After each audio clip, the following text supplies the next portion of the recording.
Shalom, selamat pagi Amanginang Jemaat yang dikasihi Tuhan kita Yesus Kristus. Kita kembali bertemu di Renungan Pagi HKBP Denpasar untuk edisi hari ini, Jumat 12 Januari 2024. Sebelum kita mendengarkan firman Tuhan, marilah kita bernyanyi terlebih dahulu. Kita bernyanyi.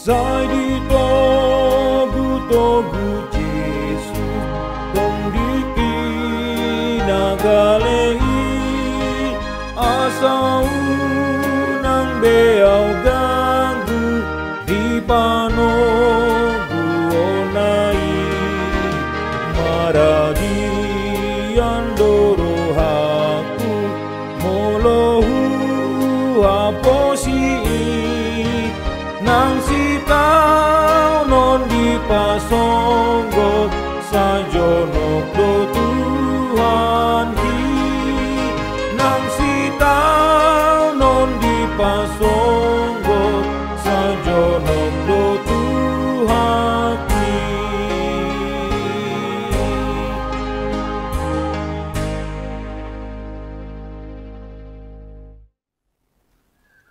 Anugerah dan damai sejahtera dari Allah Bapa dan dari anaknya Tuhan Yesus Kristus kiranya menyertai kamu sekalian. Amin. Firman Tuhan untuk kita pada pagi hari ini tertulis dari dalam kitab Keluaran pasal 3 ayat 12. Lalu firman-Nya, "Bukankah aku akan menyertai engkau? Inilah tanda bagimu bahwa aku yang mengutus engkau. Apabila engkau telah membawa bangsa itu keluar dari Mesir, maka kamu akan beribadah kepada Allah di gunung ini."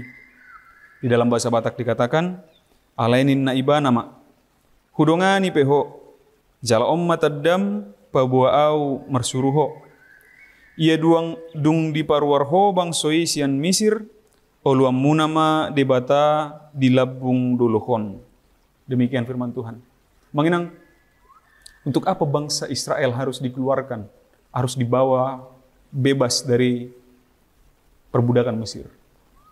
Yang terutama adalah ketika mereka sudah sangat menderita, mereka mengeluh, mereka berseru kepada Tuhan. Dan poin utamanya adalah ketika mereka tidak lagi dapat beribadah. Selain tadi gangguan-gangguan halangan fisik, selain penindasan-penindasan secara fisik, yang paling utama karena mereka tidak lagi dengan bebas bisa menyembah nama Tuhan ketika di dalam perbudakan Mesir itu. Maka Allah membawa mereka kemana? Belum ke satu tempat tertentu.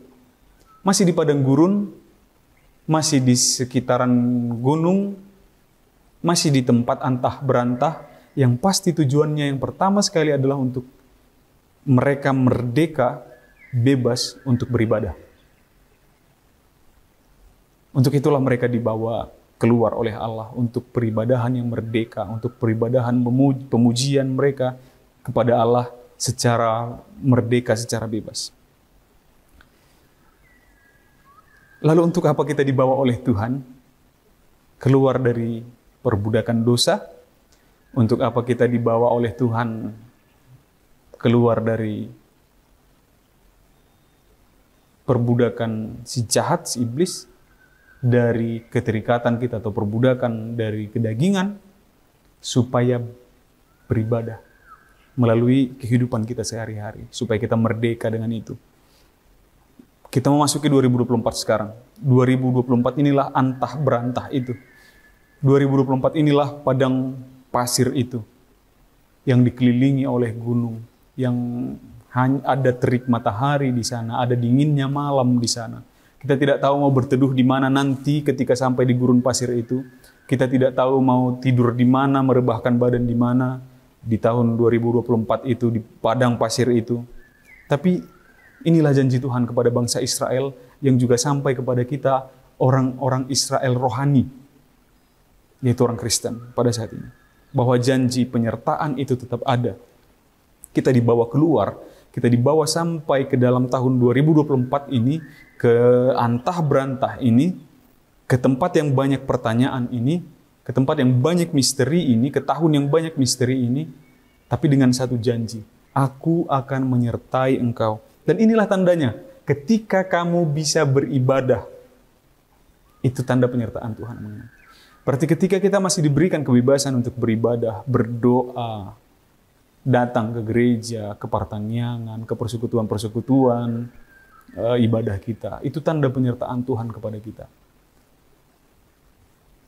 Namun sayangnya, masih banyak orang yang ternyata tidak mempergunakan kemerdekaannya itu, malah membelenggu dirinya dengan hal-hal duniawi lainnya. Tuhan membebaskannya dari belenggu itu, dia malah membelenggu dirinya sendiri dengan hal-hal tersebut. Apa itu? Dengan perjudian, dengan kesombongan, keangkuhan, dengan kelicikan, dengan propaganda, provokasi. Itu bagian dari belenggu-belenggu itu tadi.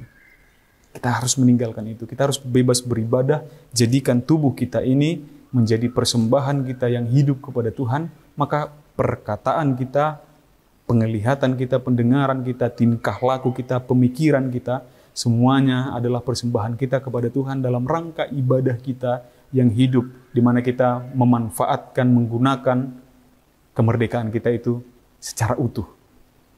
Di sanalah kemerdekaan itu, kebebasan itu baru benar-benar terjadi ketika kita melakukan ibadah kepada Tuhan, karena kita tahu penyertaannya tetap ada bersama-sama dengan kita. Amin, kita bersatu dalam doa. Terpujilah Engkau ya Allah, Bapa kami, atas segala penyertaan-Mu kepada kami hingga pada saat hari ini. Engkau yang memberikan kami waktu dan kesempatan untuk dapat beribadah dengan merdeka, dengan bebas ya Bapa. Untuk itu ajarkan kami juga untuk menggunakan kemerdekaan itu dengan baik. Jangan biarkan kehendak si jahat, si iblis mengganggu iman dan kepercayaan kami, sehingga kami kembali terbelenggu dalam dosa, dalam kesesatan, dalam hal-hal duniawi. Berkati aktivitas kami sepanjang hari ini ya Bapa, agar kiranya berjalan dengan damai sejahtera dan sukacita yang daripada-Mu. Di dalam nama anak-Mu Yesus Kristus kami berdoa dan mengucap syukur. Amin.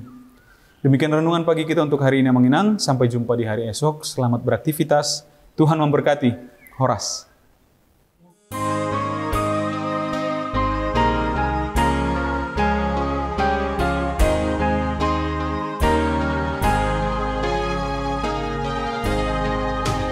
Tuhan